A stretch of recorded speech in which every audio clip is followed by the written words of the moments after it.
Hello दोस्तों, मैं हूं फैक्ट भाई और हमारे आज के समुद्री सफर की शुरुआत करते हैं भूतों और हॉरर मूवीज के शौकीन से। क्योंकि ये पानी सिर्फ उनके लिए ही है रंगीन, बिकॉज यहाँ है एक ऐसी चीज जिसे देखते ही लोग हो जाते हैं डिसप्लीज। इसीलिए कभी ना सोचना यहाँ डाइविंग करना, वरना क्रीपी एक्सपीरियंस से हो सकता है सामना।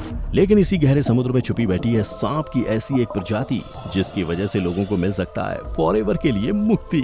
बट और बाकी का ज्ञान आपको ये वीडियो देखनी होगी यार। परंतु क्या आपको पता है, पानी की इन्हीं गहराइयों में मिले थे दो ऐसे कंकाल जिसने कर दिया था डाइवर्स का हाल बेहाल। पर कोई नहीं जानता किसके हैं ये कंकाल। मे बी इसका सच जुड़ा हो फ्रॉम वर्ल्ड वॉर सेकेंड का काल। तो दोस्तों, अपने वेट सूट के साथ चलिए हमारे साथ भूत, भविष्य और वर्तमान से जुड़े गहरे पानी के ऐसे सफर में, जहां आज बात होगी surprising under water discoveries made by deep sea divers. Number 1, fighter plane of world war second. क्या आपने कभी सोचा है कि गहरे पानी में रंग बिरंगी मछलियों के बीच कंकालों का भी वास होता होगा? नहीं ना। लेकिन पैसिफिक ओशन की गहराइयों में डाइवर्स के हाथ कुछ ऐसा लगा था जिसके बाद उनके भी होश उड़ गए थे। दरअसल सी डाइवर्स को पैसिफिक ओशन में सालों पुराने फाइटर एयरक्राफ्ट का कुछ हिस्सा मिला था, जिस पर काफी रिसर्च के बाद पता चला कि ये हिस्सा किसी नॉर्मल प्लेन का नहीं बल्कि एक फाइटर प्लेन का है। और क्योंकि ये पुर्जे फाइटर प्लेन के थे, इसीलिए इस पर आर्कियोलॉजिस्ट की टीम का बैठना तो लाजमी था। बस फिर जैसे ही आर्कियोलॉजिस्ट ने इन प्लेन्स पर काम करना शुरू किया, उन्हें पता चला कि ये वही प्लेन्स हैं जो सालों पहले यूएस ने वर्ल्ड वॉर सेकेंड के वक्त यूज किए थे। और ये इसलिए मानना भी इजी था क्योंकि रिकॉर्ड्स में किसी और फाइटर प्लेन के गायब होने का कहीं कोई जिक्र नहीं था। और फिर हाथ में पुराना इतिहास आने के बाद गहराइयों में छुपे उसके बाकी राज को जानने के लिए 2018 में डाइवर्स ने पानी में फिर से खोज चालू की, जिसके बाद उन्हें पैसिफिक ओशन के बॉटम से कुछ कंकाल भी मिले। जिसके बाद इनके मिलने पर एक्सपर्ट ने ऐसा अंदाजा लगाया कि शायद ये कंकाल उन फाइटर प्लेन्स में बैठे हजारों पायलट्स में से किसी के हो सकते हैं, जिन्हें वॉर के वक्त नीचे से चलने वाली गोलियां लगी थी। लेकिन हैरानी इस बात की है कि अगर ये कंकाल वाकई में फाइटर प्लेन चलाने वाले पायलट्स के हैं, तो जान गंवाने के बाद भी इनका जिक्र आज इतने सालों बाद कैसे हो रहा है? खैर, ये स्केलेटन्स एग्जैक्टली किन लोगों के हैं, इसकी इन्फॉर्मेशन रिसर्चर्स ने गुप्त रखी है। बट आई होप कि इसकी इन्फॉर्मेशन उन्होंने उनकी फैमिलीज को दे दी हो, ताकि वो बेचारे तो सच जान सकें। Number 2, under water river. तो अब समुद्री सफर में आपको मिलवाते हैं एक ऐसी नदी से जो समुद्र की गहराई में पानी के एकदम बीचों बीच है। आई नो, आप यही सोच रहे हैं कि मैं पगला गया हूँ। समुद्र से नदियाँ मिलती हैं, लेकिन उनके अंदर अलग से नदी नहीं होती। लेकिन मुझे गाली देने से पहले ये देख लो। और इससे पहले कि आप इसके लोकेशन, डेस्टिनेशन वाले सवाल मुझसे पूछने लगे, मैं बता दूं, ये अंडर वाटर नदी मेक्सिको के युकाटन पेनिसुला में है, जिसकी खोज वहां के स्कूबा डाइवर्स ने की थी। दरअसल रेगुलर डाइविंग के वक्त सी डाइवर्स ने कुछ ऐसा देखा जिसे देखते ही वो दंग रह गए। अंदर से उतना ही अनबिलीवेबल होगा, इसका अंदाजा किसी को भी नहीं था। और होता भी कैसे? ये जगह ऊपर से देखने पर साफ नीले पानी वाली वही खूबसूरत जगह थी जिससे देखने टूरिस्ट अक्सर आते थे। पर यहाँ से 30 मीटर नीचे उन्हें पानी के अंदर कुछ ऐसा बहता मिलेगा जिसे अंडर वाटर रिवर कहा जाता है। ये कोई नहीं जानता था। हालांकि इस नदी के बहने में किसी पहाड़ का कोई योगदान नहीं है, क्योंकि यहाँ अंडरग्राउंड और सॉल्ट वाटर दोनों का पानी बहता है, जिसकी वजह से ग्राउंड वाटर के साथ निकले हाइड्रोजन सल्फाइड इन दोनों के बीच एक मोटी लेयर बनाते हैं, जिसकी वजह से ये ओशन से अलग पानी के अंदर बहती एक रिवर नजर आती है। और जिस जगह पर इस नदी की खोज हुई है उसे सेनोट एंगेलिटा कहा जाता है। इसीलिए अब अगर कभी कोई आपसे कहे कि हर नदी पहाड़ों से बहती है, तो इस नदी को याद करते हुए उस बंदे को जवाब जरूर देना।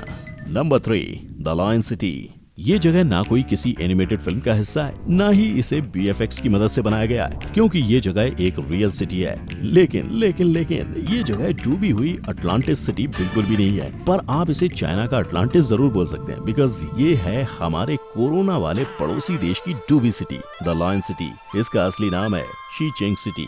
और इससे पहले कि आप इस सिटी से जुड़े सवालों की बौछार करने लगे, मैं खुद ही उनका जवाब आपको एक एक करके दे देता हूँ। एक्चुअली ये लायन सिटी वूशी माउंटेन के पास लोकेटेड क्यांडाओ तालाब से डिस्कवर हुई है, जो लगभग 50 सालों से पानी के अंदर ही गुमनाम पड़ी थी। लेकिन जब 2014 में सी डाइवर्स ने इसकी डिस्कवरी की, तब वहाँ की अथॉरिटीज को इसके बारे में पता चला, जिसके बाद उन्होंने पानी की 40 मीटर की गहराई में मिले इस 1400 साल पुराने आर्किटेक्चरल अजूबों को सिर्फ एक्सपर्ट डाइवर्स के लिए खुला रखा है। क्योंकि पानी में 131 फीट नीचे जाकर इस सिटी का जायजा लेना हर किसी के बस की बात नहीं है। हालांकि ये सिटी अटलांटिस की तरह किसी नेचुरल डिजास्टर की वजह से पानी में नहीं समाई थी, बल्कि इसके पानी में लुप्त होने की वजह चाइनीज गवर्नमेंट खुद थी, जिसने 1959 में रिवर डैम प्रोजेक्ट और हाइड्रोलिक प्रोजेक्ट के लिए लोगों को वहाँ से हटाकर इन्वेंशनली वहाँ सैलाब को लाया था।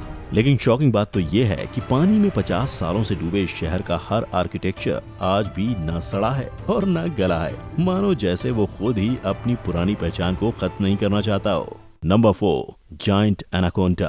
अब जरा सोचो, एक सी डाइवर पानी में ज्यादा से ज्यादा क्या ढूंढने जाएगा?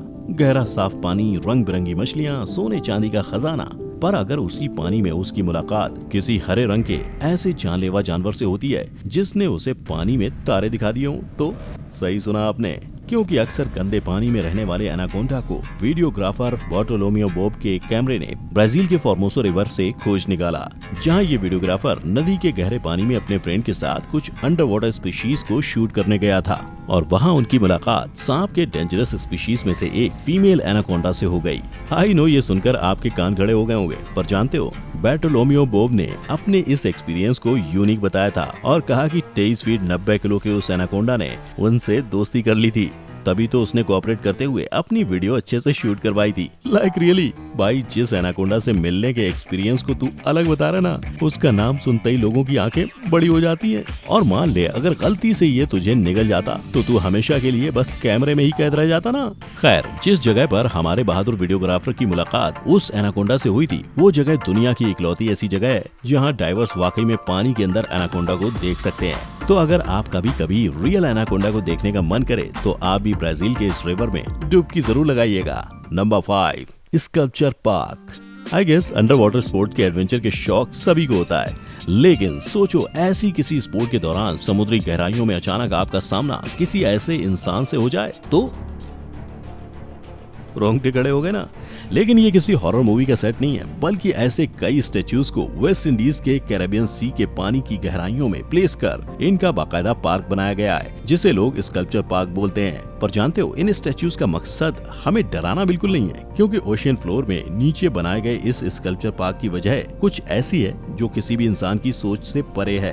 दरअसल इस स्कल्पचर पार्क को ब्रिटिश स्कल्पचर जैसन डे केयर्स टेलर ने 2006 में बनाया था और इसकी वजह पानी में रहने वाली छोटी मछलियों को बताया था, क्योंकि ओशन में गहरे पानी के बीच मिलने वाले छोटे बड़े पत्थर ही इन मछलियों का घर होते हैं और उन्हें महफूज फील करवाते हैं। लेकिन जहाँ ये पत्थर नहीं होते वहाँ ये मछलियाँ जाने से कतराती हैं, और क्योंकि स्कल्पटर महाशय चाहते थे कि मछलियाँ पानी के हर हिस्से में महफूज रहें, इसलिए उन्होंने 800 स्क्वायर मीटर की जगह में 65 अलग अलग स्टैच्यूज को बीच समंदर में खड़ा कर दिया। हाँ, और एक जरूरी बात, क्योंकि पानी के नीचे किसी पार्क के बनने का कॉन्सेप्ट अलग और नया था, इसलिए ये जगह अब एक पॉपुलर टूरिस्ट डेस्टिनेशन बन गई है, जहाँ लोग पानी में डाइव कर इन स्टैच्यूज को देखने का लुत्फ उठाते हैं। तो अब अगर कोई आपसे कहे कि पानी के नीचे सिर्फ मछलियाँ होती हैं, तो एक डर देना उसको, क्योंकि पानी के नीचे स्कल्पचर पार्क भी होता है। Number 6, Jason Voorhees under water statue. ये वही डरावना चेहरा है जिसको आपने इंट्रो में भी देखा था, पर ये चेहरा कोई आम चेहरा नहीं है, क्योंकि ये चेहरा है एक ऐसे शख्स का जिसने फ्राइडे द 13th की सीरीज में अच्छे से अच्छे दिग्गजों की सांसें रोक दी थी। और जो लोग इस चेहरे को नहीं जानते, मैं बता दूं, ये चेहरा है हॉलीवुड के फेमस किलर जेसन वोरहीज का, जिसकी डिस्कवरी डाइवर्स के लिए इतनी दिल दहला देने वाली थी कि इसे देखते ही कुछ पल के लिए उनके पैरों तले जमीन खिसक गई थी। पर ओशन के गहरे पानी में इस चेहरे को दफनाने और उसको बनाने दोनों का काम स्कूबा डाइवर ज़चेरी नेगी ने किया था, जो जेसन का बहुत बड़ा फैन था और चाहता था कि एरिजोना में लोकेटेड लेक प्लीजेंट में जो भी स्कूबा डाइविंग करने आए वो इस स्टैच्यू को देख यही सोचे कि गहरा पानी हर बार डाइवर्स को अच्छा एक्सपीरियंस नहीं देता। बस इसीलिए उसने खुद ही इस स्टैच्यू को लगभग 15 दिन में बनाकर पानी में डाल दिया था। लेकिन अफसोस, ज़चेरी की ये मेहनत ज्यादा रंग नहीं लाई, और जैसे ही उसकी इस हरकत के बारे में वहाँ के ऑफिशियल्स को पता चला, उन्होंने फौरन इस स्टैच्यू को पानी से बाहर निकाल दिया था, जिसके साथ ही पानी में लोगों को डराने वाले ज़चेरी के अरमान पर पानी फिर गया था। बट आई विश उसने पानी में कुछ ऐसा डाला होता जिसकी डिस्कवरी बेवकूफी कम और अमेजिंग ज्यादा होती। हालांकि 70% पानी से कवर्ड हमारी धरती माता में इतना पानी है कि कोई अपनी पूरी जिंदगी तैरने में निकाल दे तो भी सिर्फ 5% पानी को ही एक्सप्लोर कर पाएगा। यानी यहाँ ना कभी पानी की कमी होगी और ना ही कभी नए नए डिस्कवरीज की। पर अगर आज की हमारी ये वीडियो देखकर आपने भी नई चीजों की डिस्कवरीज का जायजा लिया है तो इसे लाइक और शेयर जरूर करना, और इसमें से कौन सी डिस्कवरी ने आपकी आंखें खोल दी उसके बारे में भी कमेंट करके जरूर बताना। साथ ही हमारे और अपने सफर को बरकरार रखने के लिए हमारे चैनल को बेल आइकन हिट करते हुए सब्सक्राइब भी जरूर करना, ताकि हमारी कोई भी अपडेट आपसे मिस ना हो। और क्योंकि हम हैं राही अलग अलग मंजिलों के, इसीलिए फिर मिलेंगे चलते चलते। तब तक के लिए जय हिंद।